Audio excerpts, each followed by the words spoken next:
With the recent discovery of ancient spider fossils in Devonian shale beds, scientists got a brand new understanding of deep time. Not only did we get some extra millions of years compared to what we previously knew, but we also saw something incredible. Over the almost 400 million years since these creatures first appeared, spider biology had evolved.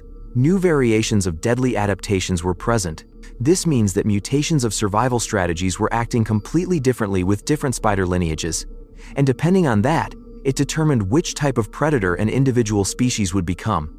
It felt like this evolutionary story was showing us something remarkable. The gap between simple silk-spinning arthropods and these master engineers wasn't as large as what scientists once perceived. And through the characteristics and new behaviors of these evolved hunters, it became clear to see.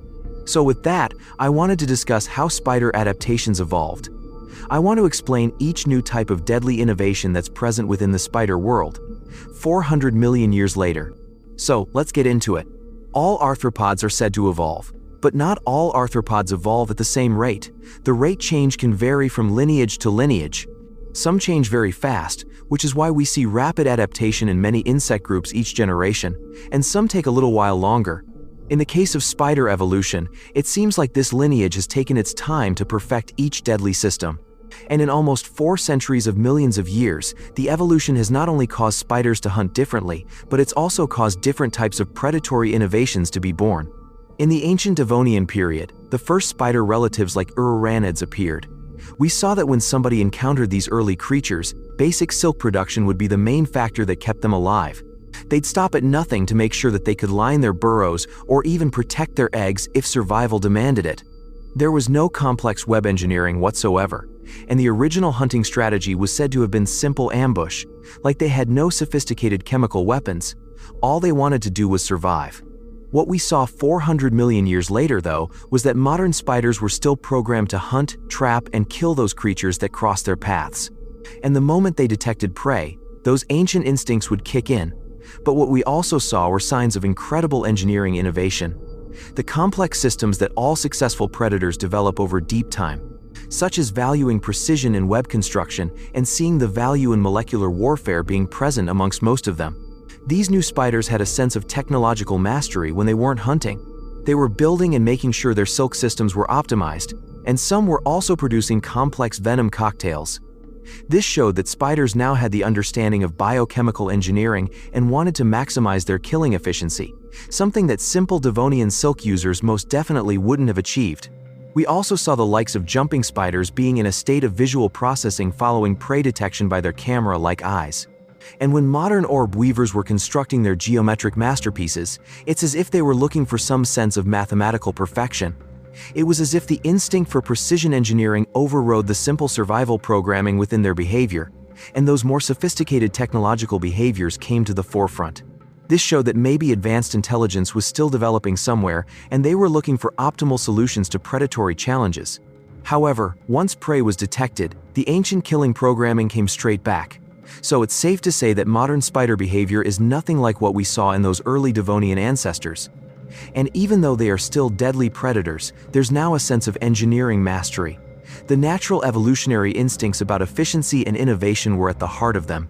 Now, let's take a look at every variation of deadly adaptation that spiders could possibly develop. So, first up, there's the foundation-level innovation. These are the ones that have just developed basic silk secretion abilities. These ones are producing simple threads. They're focused on basic survival tactics. And they don't have any sense of complex engineering or sophisticated hunting strategies other than knowing that they need to follow basic arthropod instincts when it comes to feeding. They also don't possess the knowledge to understand advanced prey capture or what complex molecular weapons are, as they quite simply rely on physical persistence, knowing full well that they're going to depend on basic ambush tactics and will most likely succeed through endurance rather than innovation. So, evolution eliminates all of those complex thoughts. The next stage of spider evolution is what we saw most throughout natural history. This is the lineage of web builders that were perfecting geometric traps for the majority of their evolutionary timeline. They're significantly more sophisticated than what the first stage of simple silk users are. This is most likely because they've developed complex behaviors since becoming true engineers, and have been able to construct elaborate architectural structures because they either have mastered the physics of web construction through innovations perfected by millions of generations, or they capture occasional large prey if their geometric calculations don't fail completely. As I mentioned, the engineering functionality on this type of spider is different to the first stage, because they have the ability to not necessarily communicate with each other about construction techniques, but they interact with mathematical principles and seek mastery in a sense of structural perfection and energy efficiency. They also look to optimize their web designs by testing different geometric patterns, and they also calculate prey impact forces, bringing to light that they have an interest in maximizing hunting success through environmental manipulation. However, what was particularly interesting was that when prey was captured, the webs didn't always deliver instant death. This was because the structural design focused on restraint and energy absorption rather than immediate killing. However, I actually think that these webs do deliver fatal outcomes. But it could just be a delayed execution like how we saw with other predatory arthropods throughout evolutionary history. It could have the potential to cause eventual mortality. But the web design has this approach of systematic capture that stops it from needing immediate killing like the aggressive hunting strategies that dominate other lineages. Another stage of spider evolution that we saw being present throughout natural history were these specialized chemical warfare experts. They didn't really have the ability to rely on structural traps alone other than when they were in early developmental stages. And they almost evolved along a completely different pathway, like they were living biochemical laboratories. They had this molecular precision targeting ability that allowed them to be as efficient as they could possibly be, as they were specialized into chemical assassination, and they were basically living pharmaceutical factories. This evolutionary pathway of spider development made the creatures that followed it the most biochemically sophisticated of them all. They weren't the best structural engineers, and they didn't resemble the other types, which were focused on geometric construction and architectural precision.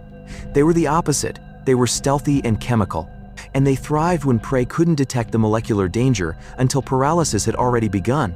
We also saw that in order to survive, because they didn't really get the large structural advantages that web builders possessed, they developed incredibly potent neurotoxin cocktails.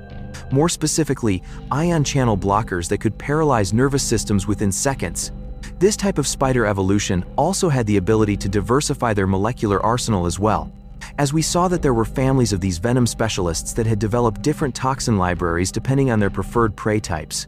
This type of evolutionary adaptation did actually show signs of surgical precision, as we saw when different species had venoms specifically engineered for different nervous system architectures, and they weren't filled with the wasteful broad-spectrum toxicity in the same way as more primitive venomous creatures.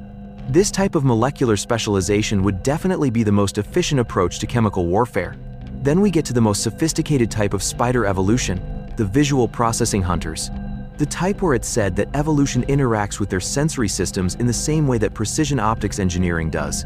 Hence why they become so accurate, so perceptive, and they can process visual information before ultimately making calculated strikes with mathematical precision. Whilst one simple vibration response can guide a web builder, it's been said that a visual hunter has needed more than 12 different cognitive processes to plan a single successful hunting sequence. Visual hunters are the tactical specialists of the spider world, hence where their reputation for intelligence comes from, and they don't always rely on passive traps like the other evolutionary lineages.